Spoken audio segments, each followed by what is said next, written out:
Bapak Ibu sekalian, setelah kita membahas definisi dan tentunya prinsip-prinsip manajemen mutu, kini saatnya kita berbicara mengenai aspek praktis dan penerapannya, khususnya di industri konstruksi. Manajemen mutu, terutama dalam sebuah proyek konstruksi yang cukup kompleks, tidak dapat berjalan tanpa adanya acuan yang jelas, panduan yang struktur, dan catatan yang akurat. Inilah mengapa dokumen-dokumen untuk pengendalian mutu konstruksi memegang peranan yang sangat vital. Dokumen-dokumen ini adalah tulang punggung dari setiap manajemen mutu yang efektif di lapangan, karena mereka memastikan bahwa semua pihak memiliki pemahaman yang tentunya sama, bahwa pekerjaan dilakukan sesuai standar, dan bahwa ada rekam jejak yang jelas dari setiap tahapan proyek. Mari kita telaah satu persatu jenis dokumen penting ini.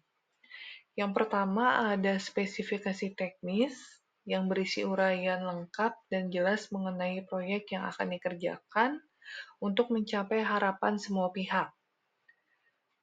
Spesifikasi teknis ini tentunya sebagai resep detail yang harus diikuti.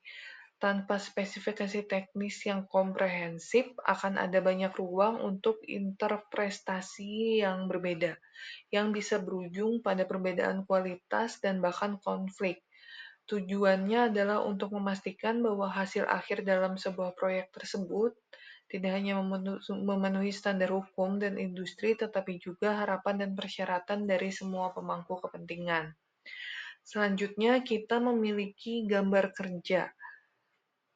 Adalah representasi visual dari ide rancangan. Ini adalah blueprint yang akan membantu tim lapangan untuk mengubah konsep menjadi kenyataan fisik. Keakurasian dan detail gambar yang tentunya sangat krusial, karena satu kesalahan kecil pada dimensi atau penampakan tentunya bisa berdampak besar pada struktur dan keamanan konstruksi itu sendiri. Gambar tentunya mencakup denah potongan, detail konstruksi, instalasi, dan lainnya. Semua ini tentunya harus saling konsisten dan memberikan informasi yang cukup bagi pelaksana di lapangan untuk bekerja dengan presisi. Kemudian yang ketiga tuh rencana mutu kontrak. Ini adalah pedoman jaminan mutu yang menjelaskan prosedur dan tanggung jawab untuk memastikan bahwa hasil akhir proyek sesuai dengan persyaratan teknis yang telah disepakati dalam kontrak sebelumnya.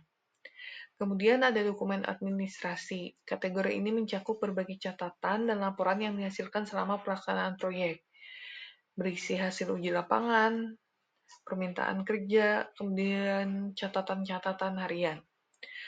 Dan yang terakhir adanya instruksi teknis. Dokumen ini berisi petunjuk langkah demi langkah yang spesifik mengenai bagaimana suatu pekerjaan ini harus dilakukan. Dari kelima jenis dokumen ini, tentunya kita bisa melihat bahwa manajemen mutu dalam konstruksi sangat bergantung pada sistem dokumentasi yang kuat dan terorganisir. Dokumen-dokumen ini tidak hanya berfungsi sebagai acuan teknis, tetapi juga sebagai tentunya alat komunikasi, bukti kepatuhan, dan dasar untuk peningkatan berkelanjutan.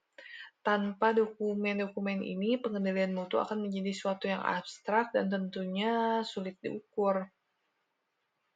Dengan adanya hal ini, memastikan bahwa setiap proyek konstruksi tidak hanya selesai tepat waktu dan sesuai anggaran, tetapi juga dengan standar mutu tertinggi.